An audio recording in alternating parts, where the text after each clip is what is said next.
હું કરંગિયા મણિબેન અર્જણભાઈ ગેદા પ્રાથમિક શાળામાં બાલવાટિકાને ધોરણ 1માં અભ્યાસ કરાવું છું. વેસ્ટ પ્લાસ્ટિકમાંથી સર્જનાત્મક પ્રવૃત્તિ કરાવી. પહેલાં તો મારી શાળાને પ્લાસ્ટિક મુક્ત બનાવી કે જેમાં બાળકો જન્મદિવસમાં ચોકલેટ આપતા એના પર પ્રતિબંધ કર્યો અને બહારના પેકેટવાળી વસ્તુ ખાતા હતા એના પર પ્રતિબંધ કરાવ્યો. અને ત્યારબાદ અમે બધી પ્લાસ્ટિકની બોટલ કે જે પ્લાસ્ટિકનો સિંગલ યુઝ થાય છે એ પ્લાસ્ટિકની બોટલનો એકત્રિત કરાવી અને જેમાં પ્લાસ્ટિક મુક્ત શાળામાં અમારી શાળાનું વર્લ્ડ રેકોર્ડમાં નામ નોંધાવ્યું, જેમાં મને સર્ટિફિકેટ અને શિલ્ડ મળેલા છે. અને ત્યારબાદ મને વિચાર આવ્યો કે આપણે વેસ્ટ પ્લાસ્ટિક છે તો એમાંથી કંઈક સર્જનાત્મક પ્રવૃત્તિ બનાવીએ.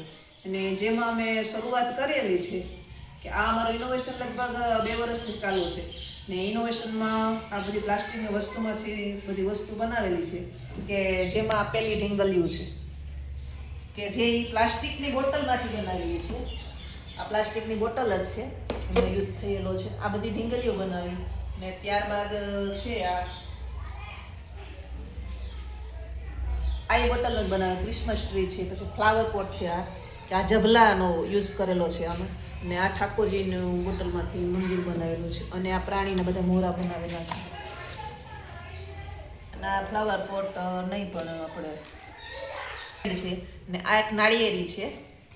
આ બોટલના ઢાંકણા નહીં પણ બોટલનો નીચેનો ભાગ છે એનામાંથી બનાવેલો છે. આ બોટલના ઢાંકણામાંથી યુઝ કરી અને આ ફ્લાવર પોટ બનાવેલો છે.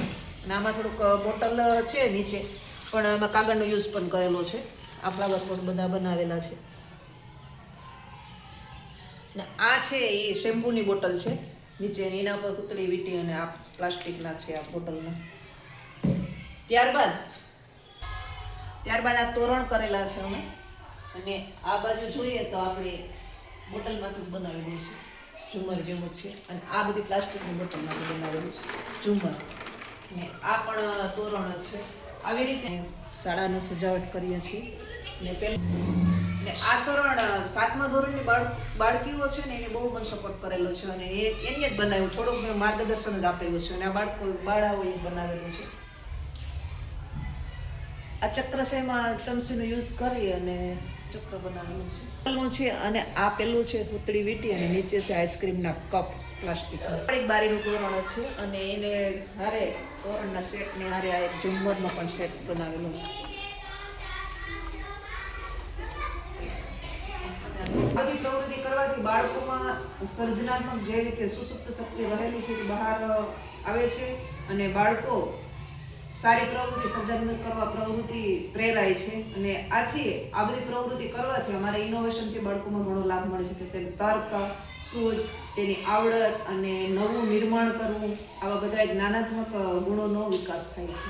અને મને આમાં ઘણો ફાયદો મળ્યો અને બાળકો પોતાની રીતે આવી રીતે પ્રવૃત્તિ કરી અને ઘરને પણ સજાવતા થયા છે અને મારી શાળામાં પણ સરસ મજાનો સપોર્ટ આપીને સજાવે છે.